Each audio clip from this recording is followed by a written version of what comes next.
Last night we talked a lot about aged care, and there was a solution being suggested today that they're going to increase the Medicare levy. Put simply, put a tax on all working Australians, particularly all working Australians who earn more than $50,000, and this would be the way to make sure that we could have more money that would go directly into aged care. Here's the Health Minister playing with the idea too.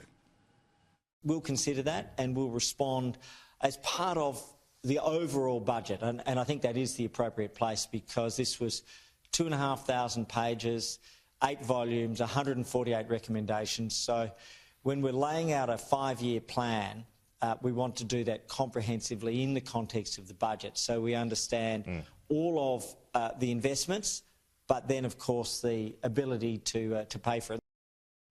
But one of the reasons why aged care is as bad as it is because not enough people truly care about doing anything about it. I said last night, and I repeat now, ageism is the real ism that truly does daily damage in Australia to hundreds of thousands of people. One of the reasons why governments make noise, make a little change, but nothing really changes on the ground is because, as I say, not enough people are able to maintain the rage. Perfect example that I was right last night and I'm right tonight about that is if you have a look at some of the main online news sites about what people are interested in. Now, according to news.com.au, the number one story everyone cared about today was Tiger Woods in a crash, then Prince Charles, then the situation involving the minister that will out themselves tomorrow, the music legend Michael Gudinski dying, and then a whole bunch of other stories that have nothing to do with aged care. In the Turnbull Times, the situation involving the minister we'll all learn about tomorrow, as well as a reporter who wanted to talk about them. The spin on the polls, well, that's your top 3 stories, and no stories about aged care.